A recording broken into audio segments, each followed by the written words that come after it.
Olá, alunos! Eu sou a professora Marília e vamos para mais uma aula de Química. Vamos começar? Então, os objetivos desta aula: revisar o conceito de óxidos anfóteros e duplos, entender como se nomeiam óxidos anfóteros e duplos, caracterizar as principais reações geradas por esses compostos, identificar os principais compostos e praticar o conhecimento com atividades. E as perguntas da aula? O que o uso de glitter em maquiagens tem em comum com esta aula? Por que é importante reciclar latinhas de alumínio? Qual é a relação que existe entre as latinhas de alumínio e o conteúdo dessa aula? Vamos ver as definições então. Um óxido anfótero apresenta-se de duas maneiras diferentes, ou seja, na presença de um ácido ele comporta-se como um óxido básico e quando na presença de uma base ele tem o comportamento de um óxido ácido. E como exemplo a gente tem o ZNO e o Al2O3. E um óxido duplo, ou também chamado óxido misto, são aqueles que se comportam como se fossem formados por dois óxidos de um mesmo elemento químico. Como exemplo a gente tem o Fe3O4 e o Pb3O4. Para a nomenclatura, então, dos nossos óxidos anfóteros e para os duplos, a regra é a mesma. Então, o prefixo que indica o número de oxigênios, mono, di, trio, tetra, mais óxido de, mais o prefixo que indica o número do elemento químico, mono, di, trio, tetra, entre outros, e o nome do elemento químico no final. Então, óxidos anfóteros, a gente tem os que são formados por metais, óxido de alumínio, óxido de zinco, óxido de titânio 4, óxido de estanho 2 ou óxido estanoso, óxido de estanho 4 ou óxido estânico, óxido de chumbo 2 ou óxido plumboso e óxido de chumbo 4 ou óxido púmblico. E a gente observa uma questãozinha aqui, ó. Os elementos AS, que é o arsênio, e o SB, que é o antimônio, são ametais com NOx variáveis mais 3 e NOx mais 5. Porém, somente os compostos em que essas espécies possuem o NOx mais 3 vão formar óxidos anfóteros. Então, é uma exceçãozinha aí a respeito desses óxidos. Os que são formados por ametais, a gente tem um aqui chamado de óxido de hidrogênio ou água, o óxido de arsênio 3, o óxido de antimônio 3 e o dióxido de silício. Os nossos óxidos duplos, então, tetróxido de triferro, tetróxido de triestanho, tetróxido de trichumbo e tetróxido de trimanganês são alguns exemplos. E aqui a gente tem uma tabela que vai ter os principais ânions formados por óxidos duplos ou mistos. Então, quando a gente tem a formação de óxidos duplos ou mistos, a gente tem aqui o ânion de menor NOx e o ânion de maior NOx. Por exemplo, aqui para o ferro temos o ferrito de NOx-2 e o ferrato aqui de NOx-2 com 4 oxigênios, aqui com 2 oxigênios. Temos também chumbo, manganês e estanho, que são os principais. Algumas tabelas periódicas trazem essas informações com os ânions e cátions, traz a fórmula molecular deles, o NOx de cada um e o nome utilizado. Então, no verso das tabelas, algumas temos essas informações também. Vamos falar um pouquinho sobre as reações, então, que ocorrem com os nossos óxidos anfóteros primeiro. Então, olha só, os óxidos anfóteros reagem com ácidos e bases, independente do meio reacional, o produto será o mesmo, sal e água. Então, independente de ser ácido ou base envolvido na reação, o produto vai ser sal e água, olha só. Então, a reação entre um óxido anfótero e um ácido, de forma genérica, a gente escreve assim. O óxido anfótero mais o ácido vai formar sal e água. Como, por exemplo, aqui, ó, a gente tem o óxido de chumbo 4, que é o nosso óxido anfótero, mais o ácido fosfórico, formando o fosfato de chumbo, que é o sal, e a água. A reação, então, entre um óxido anfótero e uma base, como a gente já sabe, vai formar também sal e água. Olha só, como exemplo, a gente tem aqui o óxido de alumínio mais o hidróxido de bário, formando o aluminato de bário, que é o sal, e a água. Já os nossos óxidos duplos, mistos ou às vezes também chamados de óxidos salinos, são compostos formados a partir de dois óxidos diferentes de um mesmo elemento. Ou seja, o NOx do metal é variável e a fórmula geral para esses óxidos duplos fica assim. Então, o elemento aqui representado por X aparece com o número 3 e o oxigênio 4. Então, coeficiente 4 para o oxigênio e 3 para o elemento, como por exemplo F3O4, Pb3O4. E os óxidos duplos reagem com águas, ácidos e com bases. Vamos ver cada uma das reações.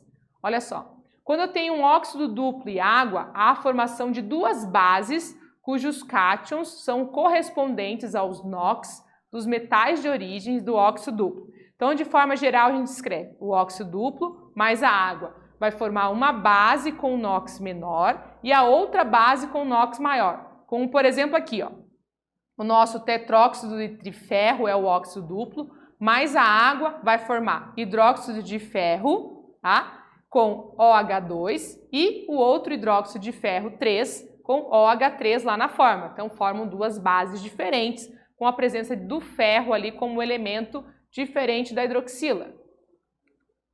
A reação, então, entre o óxido duplo e o ácido ocorre a formação de dois sais e água. Então, o primeiro sal com NOx menor, o segundo sal com NOx maior. Então, por exemplo, o nosso tetróxido de triferro, né, mais o nosso ácido sulfúrico, vai formar o sulfato de ferro 2 e o sulfato de ferro 3. Note aqui, né, os valores subscritos, ferro 2, ferro 3, mais a água. Então, a gente tem a formação de dois sais diferentes e água. E a reação entre o óxido duplo e a base ocorre a formação de dois sais e água também, tá? Então, nesse caso, a gente tem como exemplo o tetróxido de trichumbo mais o hidróxido de sódio, vai formar o pumblito sódico, o primeiro sal, e o segundo sal, o pumblato sódico, e a molécula de água também. Então, tem a formação de dois sais e água. Vamos fazer a atividade 1 agora? Olha só.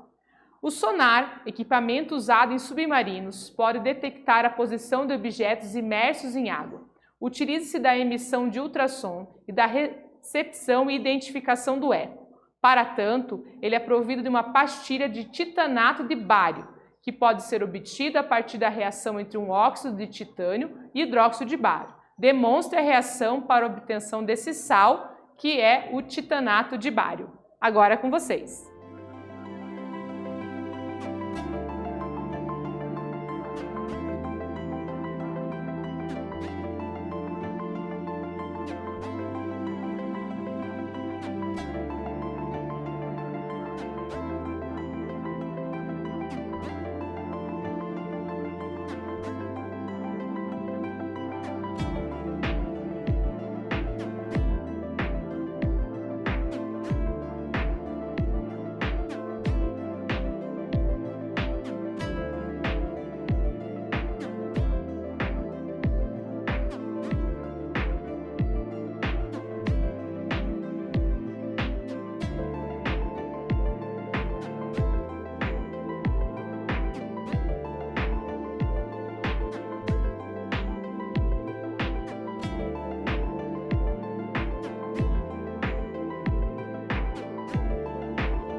Vamos para a correção da atividade? Olha só. Então, a reação para obtenção do sal é dada por TiO2, que é o nosso óxido, mais BaOH2, que é a base, formando o sal BaTiO3 mais água. Então, essa é a reação do exercício 1. Vamos agora para a atividade 2. Os óxidos de metais de transição podem ter caráter ácido, básico ou anfótero. Apresente o caráter dos seguintes óxidos. Agora é com vocês.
Vamos para a correção da atividade? Olha só, ele quer saber o caráter dos 3 óxidos presentes no enunciado. Então, para encontrar a resposta correta, basta determinar o NOx do crômio em cada óxido. Lembrando que nos óxidos, o NOx do oxigênio é -2. Então, o CrO temos apenas um átomo de cada elemento. assim como o O vale -2 para zerar o NOx, estamos falando de uma substância, NOx total é 0, o NOx do Cr deve ser igual a +2 e esse então é o nosso óxido básico. O Cr2O3 temos 2 átomos de crômio e 3 de oxigênio, que possuem NOx -2. Então a carga -2 vezes 3, -6. Logo, o NOx do Cr deve ser um valor que multiplicado por 2 resulta em +6, ou seja, o seu NOx é +3 e aí a gente vai ter um óxido anfótero. Lembra lá da fórmula geral, né? E o CrO3 temos apenas um átomo de Cr e 3 de oxigênio, que possui o NOx -2, então -2 vezes 3, carga igual a -6. Logo, o NOx do Cr deve ser igual a +6 e esse aqui então é o nosso óxido ácido. Vamos falar um pouquinho sobre os principais óxidos anfóteros presentes aí no nosso dia a dia. O primeiro deles então é o óxido de zinco, que é o ZNO. Utilizado como ativador de aceleração química, pigmento, agente de reforço em borracha, em pomadas, inibidor do crescimento do mofo em tintas, absorvedor de UV em plásticos, placas de piso, cerâmica, vidro, sais de zinco, aditivos em suplementos alimentares, dietéticos, cosméticos, tratamentos de semente, fotocondutor em fotocopiadoras e fotografia a cores, dispositivos piezoelétricos, pigmentos de telas nas artes plásticas. Ele também é utilizado e conhecido como alvaíde, que é um pó branco usado na pintura do rosto dos palhaços, como a gente está vendo aqui na imagem. E o nosso óxido de alumínio, que é o Al2O3, tá? É também conhecido como bauxita e é a principal fonte da obtenção do alumínio.